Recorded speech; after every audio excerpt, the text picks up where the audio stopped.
some olives, some caper, and now we're gonna add our beef belly. Beef belly? Yeah, it's often cured and used to make kosher bacon. Yeah. So it's like pig belly. I don't really like my tacos overstuffed. I like that balance between tortilla and filling. Just a little bit of our sauce. Let's give that a try. Let's just see.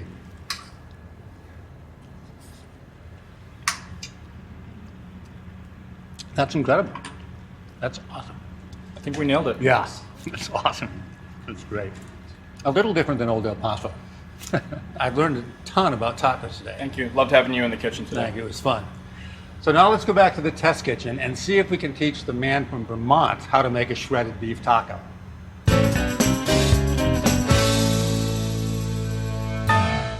You know, it's a little off-putting when we start a recipe. I can't even pronounce it. So it's carne deshebrada. You got it. Which is a beef taco. It's spicy, but it's braised beef. Has a lot of flavor to it. You don't see it so much, especially in Boston. Yeah, right. So we're going to do this at home. We're trying to get a lot more flavor into it than sometimes you see with the original recipe. So we did look up a lot of traditional recipes, and they all basically had the same method in that they braised the beef in water that had a few seasonings in it, and then they made the sauce separately. Then they drained the beef, shredded it, and combined it with the sauce. So we combined the sauce and the braising liquid into one, which not only makes it taste better, but makes it easier. And we tried swapping the water for broth, and that was a step in the more flavorful direction. But we went even a step further and used beer, and that's when the recipe really came around. And this is 12 ounces of beer. We have half a cup of cider vinegar. So here we have 2 ounces of dried ancho chilies. This will take the sauce in more of a red direction than a green direction, although you see both recipe styles in traditional cookbooks. And you want to look for chilies that are nice and pliable like this. They almost feel like fruit leather. You just want to take off the stem, shake out most of the seeds, and then just tear them into pieces and add them right to the pot. Again, that was 2 ounces dried anchos. Moving on, we're going to add some garlic. And this is 6 cloves of garlic that's been peeled. But we're going to smash it. That'll help release some of the flavorful oils inside the garlic right into the braising broth, into the pot. So now we're going to add some bay leaves. This is 3 bay leaves. And now we're going to add just a little bit of tomato paste. This is 2 teaspoons of salt, 2 teaspoons of oregano, 2 teaspoons of cumin, half a teaspoon of black pepper, half a teaspoon of cinnamon. Adding that sort of sweet type of spice into a red chili-based sauce is very traditional.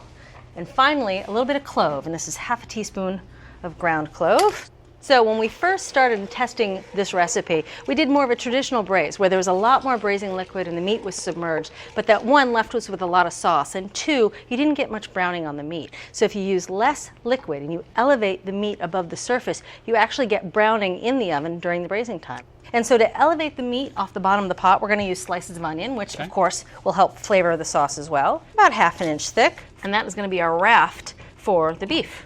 Now, obviously, we tested lots of different kinds of beef, and traditional recipes used either chuck or even brisket, and those tasted okay, but we had a beefier flavor if you used boneless short ribs, and also they come out really tender and easy to shred. So this is 3 pounds of boneless short ribs. We're just going to cut it into nice big 2-inch chunks. And that is all the prep they need. And now we are ready to put the meat in the pot on top of the onions. And you know, as this cooks, the onions will really begin to wilt and the meat will start to settle into the sauce, but that'll be okay because the meat will have enough time sitting above the surface of the sauce to brown. And that's it. We're not even gonna bring it to a simmer on the stovetop. We're just gonna cover the pot and put it in a 325-degree oven until the meat's nice and tender, and once more, that's 2.5 to 3 hours. Okay. So that beef is braising away in the oven for a couple hours, and that gives us plenty of time to make a crisp slaw that's really nice on top of the really rich beef tacos. So here we have vinegar. This is a cup of cider vinegar, and we're going to water it down a little bit. This is ½ a cup of water. We're going to add a little bit of sugar. This is a tablespoon of sugar, some salt, 1.5 teaspoons of salt, and a teaspoon of dried oregano. We're just going to whisk this together. We have ½ a head of green cabbage, and you just want to shred it. And we're also going to add a little bit of onion. We're going to thinly slice the onion, and we're going to add a little bit of heat. Here we have a jalapeno, and there we go. Add that to the bowl. And finally, we're going to add a shredded carrot. So now we're just going to toss it all together, make sure it's nice and evenly coated with that vinegar mixture. And then we're going to cover and refrigerate it for at least an hour. You could do this up to 24 hours in advance if you wanted to. And the onion's going to get very mild in this process with the vinegar, right? Yep, that's absolutely right. That looks pretty good. So this has been in the oven for just under 3 hours. Let's take a look. Smells good. It does smell good. You can see how brown the beef has gotten that's raised above the surface of the liquid. So now I'm just going to go in here with a slotted spoon, and I'm just going to pull the beef out. That looks so good. I'm going to set it aside for now, cover it with foil to keep it warm. And now I'm going to take this braising liquid and I'm going to strain it out, strain the solids away from the liquid, because that will help us pull out the things we don't want, like bay leaves. And then I'm going to try to pull out any big chunks of onion as it strains. I'm going to leave the garlic and the ancho in. I'm going to add all these solids right to the blender. And I'm going to let this settle for a couple of minutes so that the fat can rise to the top and we can spoon it off before we blend the sauce. Okay. And we want to measure out a cup of the liquid to add to the blender. If you're a little shy on liquid for whatever reason, you could simply fill in the difference with water. We're going to blend it till it's nice and smooth.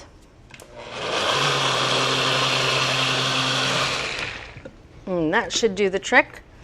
Ah, smell that. That's good. I feel different. So we're going to take the pureed sauce and add it back to the pot. We can turn our attention now back to the beef. And so using 2 forks, you just gently shred the meat apart and add it back to the sauce in the pot. Now we're going to finish the slaw that we made earlier. So it's sitting now in a bunch of that vinegar liquid, but also the cabbage has released a ton of water. So before you serve it, you want to make sure you really drain all that extra liquid away. Oh, that smells good. And now is the time you add fresh herbs. If you added them earlier, obviously they would get brown. So this is a cup of freshly minced cilantro. We have one more step to do, and that is, of course, heating up the tortillas. And I like doing that right on the burners themselves. And let it heat up for a couple seconds on each side till it gets warm and soft and a little bit charred. And of course, if you had an electric stove, you would instead do it in a little nonstick skillet. I'm gonna make you a nice big taco. Oh, there you go. And of course we have some queso fresco, which is a Mexican cheese. Squeeze a fresh lime juice. That looks so good.